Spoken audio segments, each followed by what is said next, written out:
Hey everyone, welcome back to High English Channel.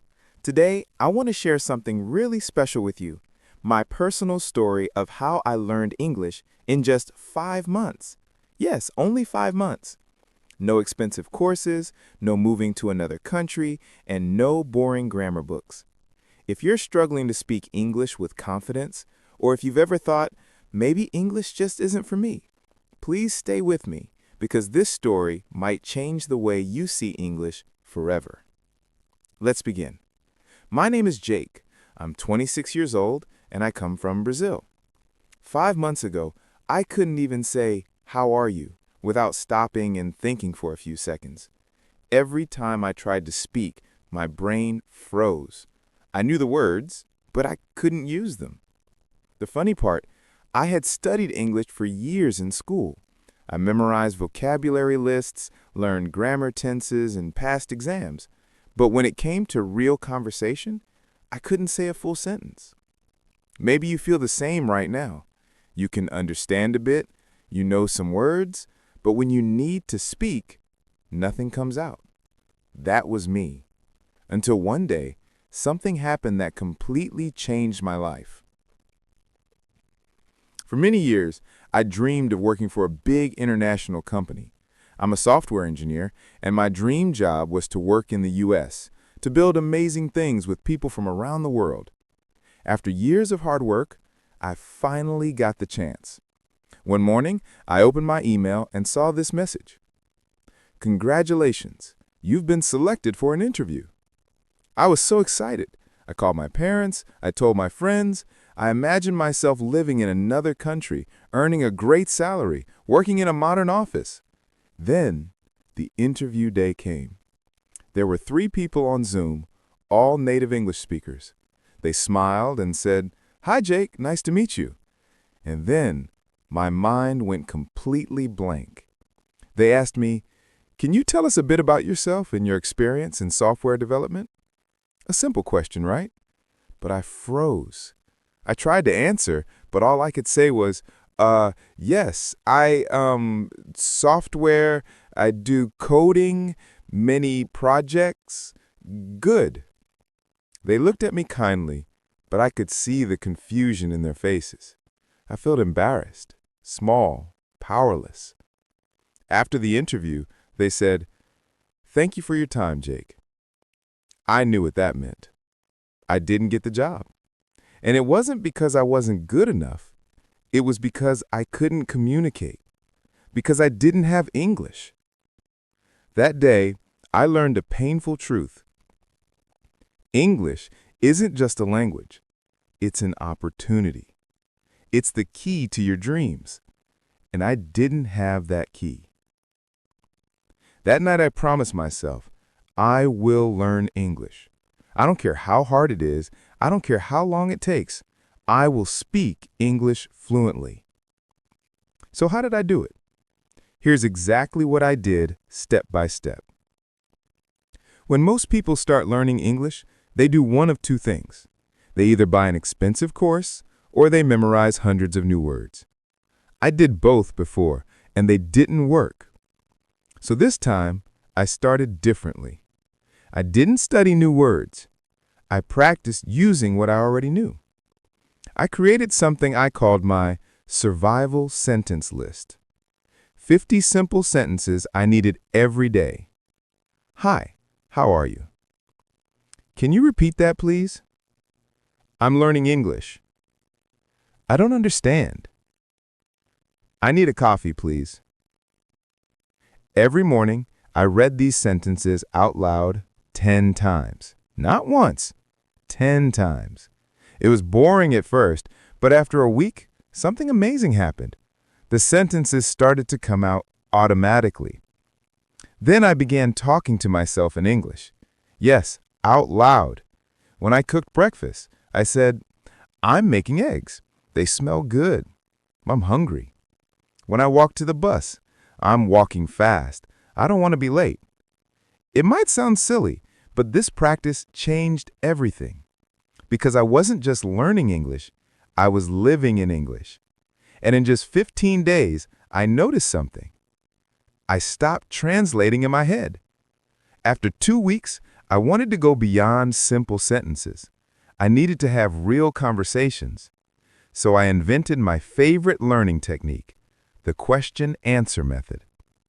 Here's how it works. Ask yourself a simple question. Answer immediately without thinking too much. Repeat with different answers. Example, what did you do today? First answer, I worked. Second, I worked on my project.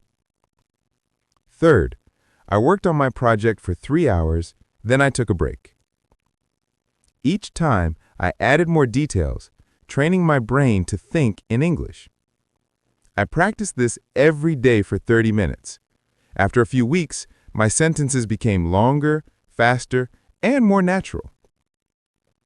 Even though I could speak more fluently, my pronunciation still sounded foreign. Native speakers could understand me, but my accent was strong. So I started the echo technique. Here's what I did. I chose a short audio clip from a movie, podcast, or YouTube. I listened carefully and paused after each sentence. I repeated the sentence exactly. Same tone, same emotion, same speed. For example, from a movie I heard, I don't know what you're talking about. I paused and repeated. I don't know what you're talking about. 10 times, until my mouth felt natural saying it. This was like going to the gym, but for my mouth. After a month, my pronunciation improved so much that people started asking, wow, are you sure you're not from the US? That was the best compliment I ever got. I stopped memorizing word lists. Instead, I learned vocabulary through stories. Every day, I chose 5 new words and created a short story using them. Example, words excited, invitation, party, arrive, surprise. Story. I was very excited because I received an invitation to a big party. When I arrived, I got a huge surprise. It was my birthday party. I read the story 10 times, recorded myself, and listened while walking. The next day, I used those words when talking to myself or online friends. After 3 months, I had learned over 1,000 new words, and I never used a dictionary list again. Now it was time to leave the study room and enter the real world. I joined English groups online, made friends on Discord, and joined voice chats with people from other countries. At first, I was shy. My hands were shaking, my voice was low, but after a few sessions, I felt confident. I stopped worrying about mistakes. I focused on connection, not perfection. That's when real fluency began. 5 months after that first painful interview, I had another interview, this time with a different company. When the interviewer said, "Tell me about yourself," I smiled. I didn't freeze.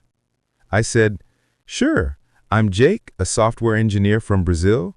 I've been working on several AI projects, and I love solving complex problems through code." We talked for 30 minutes, completely in English. No translation, no panic. When it ended, the interviewer said, "Your English is great, Jake. You speak very clearly." A week later, I got the job offer, and I cried. Not because I got the job, but because I proved to myself that I could do it. If you're listening to this right now and you feel stuck, please remember I was just like you. I wasn't talented, I wasn't special, I didn't live abroad. I was just consistent. I practiced every day, even when I didn't feel like it. I made mistakes, laughed at myself, and tried again. That's how you win. English is not about perfection. It's about communication. You don't need perfect grammar. You need courage. You need to open your mouth and speak. Because every time you speak, even with mistakes, you're one step closer to fluency. So today, don't just study English, use it. Talk to yourself, record your voice, watch movies, Copy what you hear. Live in English. And one day soon, you'll realize you're not learning English anymore. You're speaking English. Thank you so much for listening to my story. If you enjoyed this episode, please like, share, and subscribe to High English Channel. And remember, you don't need perfect English, you just need brave English. See you in the next episode, and keep speaking English every day. Bye-bye.